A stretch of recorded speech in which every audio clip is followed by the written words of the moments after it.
But there's this one little thing about logistics.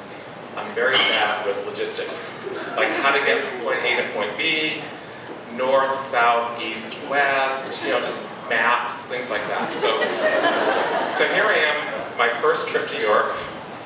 Italy is the focal point. We're there for 3 weeks. And thank God my partner, Arnell, does all the logistics, all the planning. He loves that kind of stuff. He has Gantt charts. He has Excel spreadsheets, train stations, on which terminal to be at which time. He loves that. I can pick out hotels on Airbnb, that's my gift. But he has all these things, all logical lined up. I love that. So anyway, we start in London, we end in Amsterdam, and the focal point was a trip to Italy, my roots. Pronounce my name perfectly, by the way. And so we were doing a bicycle tour in Italy with a small group of folks. And every day, they would kind of review the plan for the day on bicycles. And when you're in the country in Italy, they don't have at the Taco Bell you take a left, or on Main Street.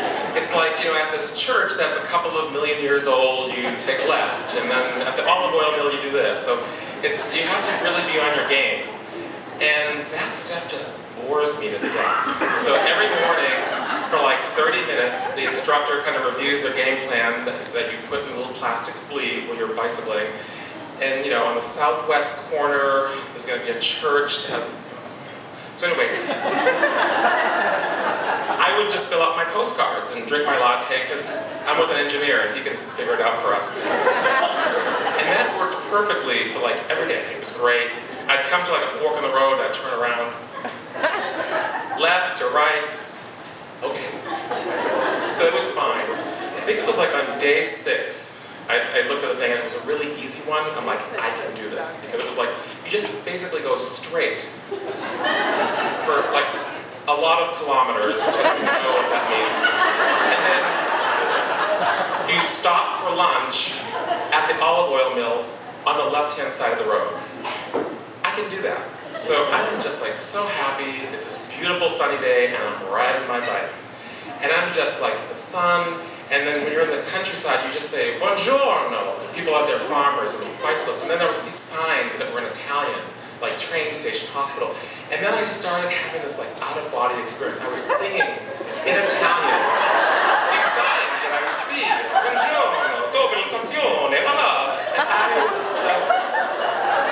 I was beyond Wanderlust. I was like in my happy place, very content, beautiful sunny day, and it was just sublime. And I'm still bicycling and bicycling. And then with this tour company, they have a little shuttle that comes along, and you do thumbs up if everything's fine, like, yeah, doing fine. You have a flat tire, need to stop for some wine, have lunch, you go like this. So Ellen is riding by in the van, and she's like looking at me, and I'm like, yeah, dove la stazione, yeah. So I have my thumbs up, and then not paying it, just still bicycling around the bend. She stopped the van, and she's approaching me. She's out of the van, and she says, "Oh, where are you going?" And I said, "I'm going to the olive oil mill." She said, "Paolo, the olive oil mill is 16 kilometers south. It's up on the hill." And I'm like, oh shit. I must have missed the hill part. I was on the left side of the road. So then she said to me, "Paolo, where are you going?" And I said, "I'm going to Naples to be with my people." She looked at me and she says, "Paolo, that's also south."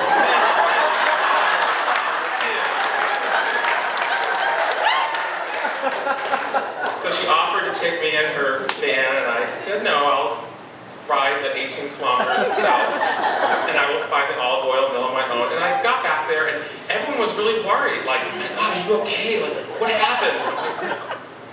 It was just like a wanderlust moment. I'm just admiring the scenery. Go back to eating your pasta. So anyway, it was just one of those moments where I just was so free, and even though I guess technically I was lost, it was just a beautiful experience, so thank you.